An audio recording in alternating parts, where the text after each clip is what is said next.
Welcome to the Sectionalism and Compromise Study Guide. Sectionalism is a strong sense of loyalty to a state or a section of a country rather than the whole country itself, and it was becoming a really big problem for the United States. The North viewed the South as immoral because they kept slaves, and the South argued that slavery should be allowed in any territory and that the North had the duty to return those runaway slaves to their owners. In 1818, Missouri asked for statehood. They wanted to join the Union as a slave state. At that time, we had an even number of free and slave states in Congress, 11 free and 11 slave. Missouri would have given the South an advantage, 12 slave states over 11 free, which meant they could have outvoted the North in almost every issue. They argued in Congress for a year or so about whether to admit Missouri, and then Maine decided to ask for statehood. Henry Clay, the great compromiser, came up with the Missouri Compromise. Missouri would be admitted as a slave state. Maine would be admitted as a free state. This would keep the balance in Congress to 12-12, so there wouldn't be anybody outvoted or with an advantage.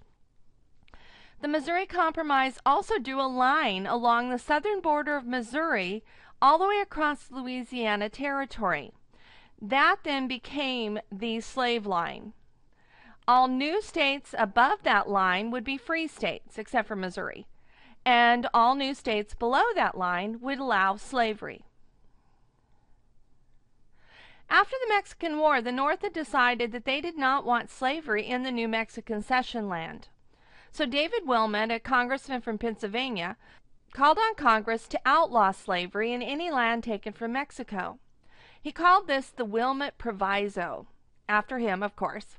The Southerners argued that the government didn't have the right to ban slavery in any territory. So despite the fact that it passed in the House, it ended up failing in the Senate. Some Americans thought the Missouri Compromise line should stretch all the way to the Pacific Ocean. The problem with that is that it cut California in half. This would allow slaves only south of the Compromise line, which would mean that California could have slaves in the lower half but not in the upper half. This could be a problem. Other Americans believed in popular sovereignty, the right for the people to choose for themselves through voting whether to be free or slave states. Debate over slavery became even more heated by 1848. Northerners in both the Whig and the Democratic parties were opposed to slavery and trying desperately to get their parties to take a stand on the issue, but they wouldn't because they were afraid they were going to lose Southern votes on important issues if they voted against slavery. In 1848, the anti-slavery members of both the Whig and the Democratic parties had had enough, and they decided to form their own party, the Free Soil Party. Most members were opposed to the expansion of slavery into the West. So in the election of 1848, we had three candidates running for president: Zachary Taylor for the Whig Party, Lewis Cass for the Democratic Party, and Martin Van Buren for the Free Soil Party. That would not be my choice for a Free Soil candidate since he didn't win his second term of office the first time he was president, but I guess he was the best that they had at the time. The results of the election were that Zachary Taylor became the new president, so the Whigs retained control of the presidency. And 13 Free Soil members won congressional seats. That showed that there was a lot of support for stopping the movement of slavery. In 1850, California asked Congress for admission to the Union as a free state. Once again, we're back to that creating an imbalance. Well, there was lots of arguing again, and in their discussions on the Senate floor, Thomas Hart Benton argued in favor of statehood for California. Senator Henry Stewart Foote tried to block their admission. Benton denounced Foote on the floor of Congress, so Foote took a pistol from his pocket, marched across the Senate floor, and aimed it at Benton. Well, Benton pulled a Dirty Harry moment for the young kids. That's an old Clint Eastwood movie, make my day kind of thing. And he said, "Let him fire. Stand out of the way and let the assassin fire."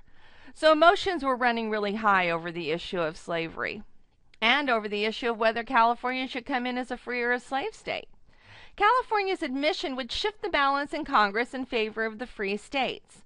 So they once again called on Henry Clay, who's now 73, to find a solution to this problem. John C. Calhoun, as expected, led the South's fight against compromise on the slavery issue. He argued that the Western territories must be allowed to have slaves, and that the North had an obligation to return the fugitive slaves. He also, and not unexpectedly again, suggested that the South should peacefully secede if the issue of slavery was not resolved. That seemed to be his solution every time the South wasn't getting their way, to secede and leave the Union. Daniel Webster agreed to support Clay's compromise to save the Union. He considered slavery evil, but saving the Union came first with him. Webster wanted the slave trade in Washington, D.C. stopped, however, so he said that if they would stop the trade in D.C., he would agree to support the fugitive slaves being returned to the South. President Taylor did not support Clay's compromise. However, he unexpectedly died of food poisoning. Because he died, Millard Fillmore became our new president of the United States, and he supported Clay's compromise. About the same time, John C. Calhoun died from natural causes, so a compromise over California's admission now seemed possible. Clay himself was very sick, and he wasn't able to campaign for this compromise, so he asked a senator from Illinois, Stephen Douglas, to take over for him. And he's the person who actually convinced people to support Henry Clay's compromise, or the Compromise of 1850. The compromise they agreed on was: 1. California would enter as a free state. 2. The Mexican cession was divided into 2 territories, Utah and New Mexico. The territories would use popular sovereignty to decide whether to enter as a free or a slave state. Slave trade in Washington, D.C. would end, and a stricter fugitive slave law would be passed. As with all compromises, nobody was completely happy, but they were able to agree on it and allow California to enter the Union as a new state. The new Fugitive Slave Law of 1850 required citizens in the North to catch runaway slaves, or they could be fined or sent to jail. A new court was created to hear these cases regarding runaway slaves, but it was set up to find runaways, and the judges were paid $10 for every runaway slave returned to the South, and only $5 if they found that the person was a free African American and not a slave. Thousands of free African Americans fled to Canada because they knew they were going to be captured and sent to court, and the judges, some of them corrupt, would send them back to the South even though they were free. Northerners hated the law because it forced them in the position of returning slaves that they didn't believe should be returned, and so it spurred many people to join the abolitionist movements. In 1852, a woman named Harriet Beecher Stowe, who had never been a slave, she was a white woman, published a novel called Uncle Tom's Cabin.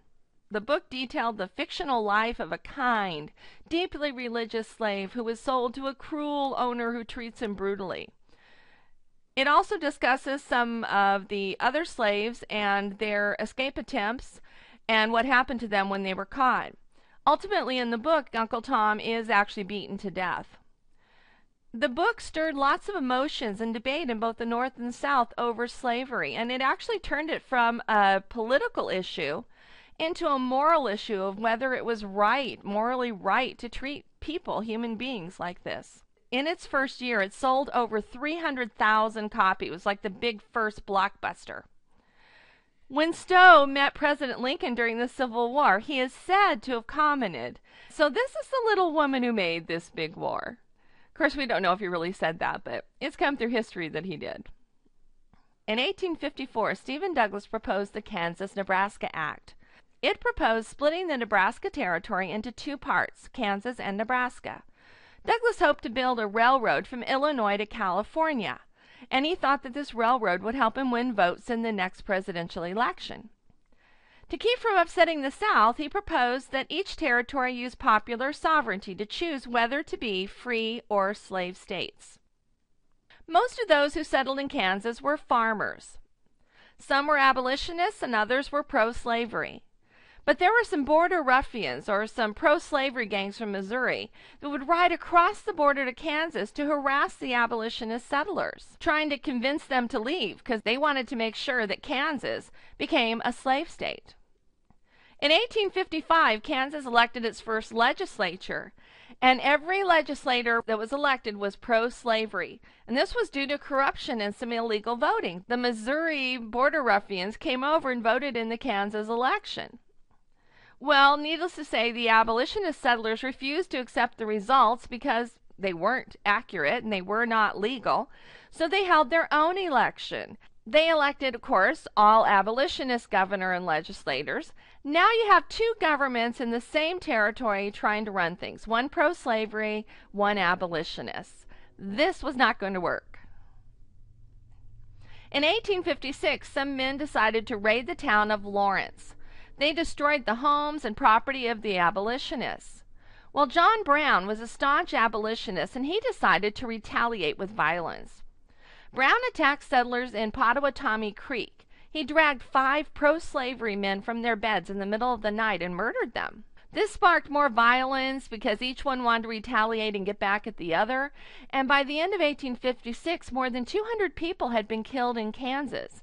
And that led the newspapers to call the violence Bleeding Kansas because it looked like the ground was bleeding blood. There were so many people being killed. Even in Congress, they were not beyond the violence over slavery. Senator Charles Sumner of Massachusetts often spoke against slavery in Congress, and one day, in his comments, he insulted Senator Andrew Butler from South Carolina. Well, Butler's nephew, Preston Brooks, was also a senator from South Carolina, and he was so upset that he marched across the Senate floor and beat Senator Sumner over the head with a heavy cane until he was unconscious. That shows you just how heated their feelings were over the issue of slavery.